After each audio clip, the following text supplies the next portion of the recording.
Режимное телевидение выпустило вчера очередной блокбастер о том, как происходила посадка самолета Ryanair в Минске и кто виновен в том, что журналиста Романа Протасевича задержали. Над сценарием этого фильма, надо сказать, постарались лучше, чем над сценарием о госперевороте. Как режиссер Тертель растет, но как председатель КГБ навряд ли. Потому что похищение Протасевича путем создания международного скандала, чтобы впоследствии еще и подставить под угрозу санкций своего хозяина, это еще додуматься надо. В фильме изложена версия, мол, о том, что журналист летел этим самолетом, в белорусских спецслужбах никто не знал. И если и нужно кого-то винить в задержании Протасевича, так это советника Светланы Тихановской Франка Вечорка, который, по словам Геббельс ТВ, имел личные счеты с Романом, да и оппозиции было выгодно спровоцировать Запад для более активных действий против режима. Только вот МВД Греции утверждает, что о нахождении журналиста на борту самолета белорусским спецслужбам все же было известно, так как за Романом Протасевичем и Софией Сапегой с момента их прибытия в Афины и до посадки в самолет следили трое сотрудничающих с белорусскими властями работников спецслужб с российскими паспортами. Это стало ясно после изучения записей камер видеонаблюдения в аэропорту и отелях. Кроме того, в фильме журналист выглядит веселым, рассказывает, как много у них в камере мяса, что даже портится. Однако родители Романа и его знакомые считают, что парня пичкают транквилизаторами, а кадры с ним специально делают нечеткими, чтобы невозможно было рассмотреть побои на лице. Синяки на руках, кстати, очень даже заметны. Да и если ведется следствие, зачем тогда кадры с допроса Романа выставляются на всеобщее обозрение? В общем, пока нелегитимны со своей свитой пребывают в вагоне и, радуясь задержанию особо опасного кукловода, Запад принимает серьезные шаги для борьбы с беззаконием в нашей стране. Подробнее об этом в следующей теме. Крупные госпредприятия Беларуси рискуют остаться без зарубежных партнеров. Так, французская компания «Мишлен» заявила о готовности изучить факт нарушения прав рабочих белорусского металлургического завода. Уже в ближайшее время будет проведен опрос сотрудников предприятия, в том числе уволенных и тех, кто пытался создать независимый профсоюз. В случае отрицательного заключения будет рассмотрен вопрос о полном прекращении отношений с БМЗ. Важно отметить, что совсем недавно работников предприятия путем запугивания и шантажа пытались принудить подписать письмо против западных санкций. Руководство занервничало и не зря, ведь 50% продукции Жлобинского завода приходится на Европу. Но на этом затрагивание уязвимых мест Лукашенко не заканчивается. Сегодня США возобновили санкции против 9 белорусских госпредприятий нефтехимического комплекса. Ограничительные меры введены из-за нарушений прав человека в Беларуси, в частности, из-за инцидента с самолетом Ryanair.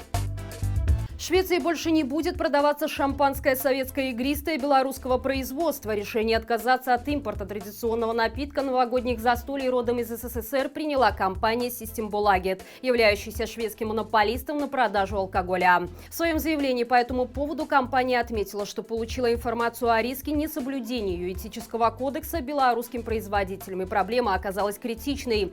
Решить ее сможет только аудит на месте, то есть визит на Минский завод игристых вин. Однако в связи с последними событиями шведская сторона не рискует направлять своих ревизоров в логово диктатора. Представители Systembolaget также отметили, что политика скандинавского государства в отношении Беларуси основана на четкой позиции в отношении демократии, прав человека и верховенства закона. И пока просроченному президенту и его свите плевать на высшие европейские ценности, экспорт на Запад в ближайшее время может свестись к нулю.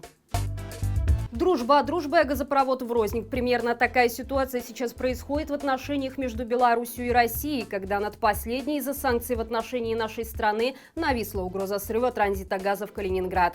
Стоит отметить, что Калининградская область обеспечивается газом по системе магистральных трубопроводов, которые идут через Минск и Литву. Теперь, когда последствия санкций неизбежны, литовская сторона может перекрыть вентиль «Газпрому», однако российское предприятие, очевидно, загодя привидело такой вариант развития событий. Еще в 2019 году вело в эксплуатацию морской терминал по приему природного газа в обход неудобного соседа.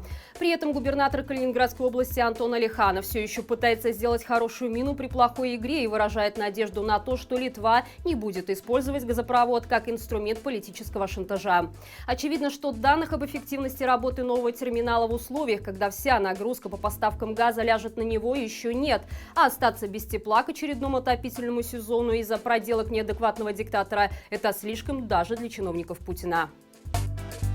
МВД установила новые нормы обеспечения боеприпасами, по которым работникам с особыми уставными задачами будет выдаваться боевое оружие. Отныне вооружаться подлежит даже работникам Белпочты. Начальники узлов связи, участков, отделений и главной кассы смогут иметь при себе пистолет или револьвер, а операторы связи – автомат. Судя по всему, делается это для того, чтобы поддерживать имидж военной хунты, заданный так называемым главнокомандующим. Видели это видео, где он с автоматом, тра-та-та-та-та. Помимо почтальонов, вооружиться подлежит лесничими, сообществу охотников и рыболовов, то ли чтобы пресекать браконьеров, то ли чтобы влиться в их ряды. Хотелось бы надеяться, что, как и в случае с нелегитимным, этим людям не дадут в руки рожки с патронами. В эту субботу на границе Беларуси и Польши начнется масштабная акция белорусских демократических сил и польской диаспоры. Первые 3 дня она будет проходить в виде митингов. Участники расскажут проезжающим о ситуации в Беларуси. Акция нацелена на то, чтобы призвать Европейский Союз как можно быстрее ввести решительные и эффективные санкции против последнего диктатора Европы. Если же они не будут приняты в течение этих 3 дней, участники намерены перекрыть дорогу к пункту пропуска Бобровники-Берестовица. Об этом в своих соцсетях сообщила Народное антикризисное управление. По словам руководителя НАУ Павла Латушка, ждать, пока Лукашенко совершит очередное преступление, невозможно. А санкции – это важный инструмент, чтобы освободить политзаключенных и организовать новые справедливые выборы. Однако есть опасения, что обещанные ЕС реальные шаги в отношении слуг незаконного режима вновь не будут предприняты. Участники акции намерены не допустить этого, а также заставить нелегитимного открыть наземные границы. Ссылки с возможностями помощи или участия в мероприятии мы оставим в описании к этому видео, а 5 июня, в день старта акции, Маланка сделает включение с места событий во время субботнего эфира. И это все на сегодня. Пишите в комментариях, что вы думаете о предстоящей акции на польско-белорусской границе, насколько она эффективна и что еще, на ваш взгляд, должны предпринять оппозиционные лидеры для усиления санкций Запада. До встречи завтра и живи Беларусь!